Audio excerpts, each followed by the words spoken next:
Joining us now is terrorism analyst Tom Makaitis. Good morning, Tom. Good morning. Much has been said about their proxies being diminished a little bit with the war in Gaza and so on. But what about Iran's own terror cells? Do they have sleeper cells in the U.S.? Well, the problem with sleeper cells is we don't really know until they strike. There's always a possibility of that. I think the immediate threat, of course, is to the 40,000 U.S. troops in the region, because, of course, the militias in Iraq are still active. Degraded does not mean down and out. And then, of course, the worries over the Straits of Hormuz. And for me, the longer term thing is that they will remember this for years to come. And we may very well be facing this problem for decades even.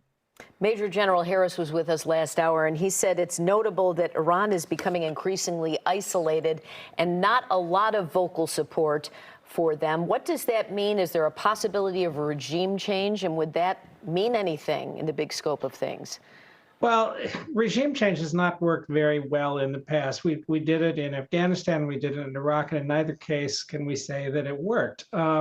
So, the last thing you want to do in Iran is to create a power vacuum, which is what happened in Iraq, and it created the conditions for ISIS. And it is not entirely true that they're completely isolated. Their supreme leader is meeting with Vladimir Putin this week, and it would not surprise me if the Russians take advantage of the situation to get more of a foothold in Iran and the Persian Gulf. China is heavily dependent on Iranian oil, or certainly gets a large amount of it. They may choose to be involved as well. And what would happen if they were, for example, either of those powers were to move some of their military capability into Iran? There's also, there's so many ways this can go wrong it's not a good situation. Yeah.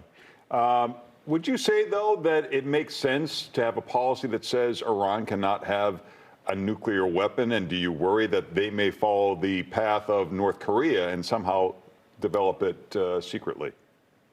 I think it's quite likely. And we did have a path to no nuclear weapons. It was the multinational agreement that Iran entered into with the U.S. and the other powers under the Obama administration that Trump canceled during his first term. If that were still in place, none of this would be happening now.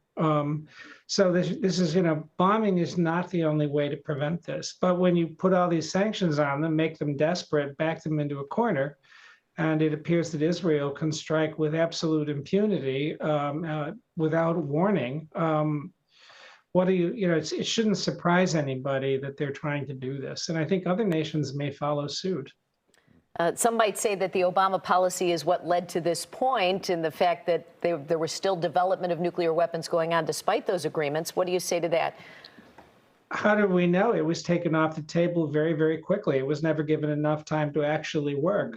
But the fact is, you had a retired Israeli general saying it's not a perfect deal, but it's the deal that we need now. It was stopping them. And had they seen a path forward from that, I think it's quite likely that this conflict would not occur. All right, Tom Makaitis, we appreciate you joining us this morning. Thanks, Tom. Happy to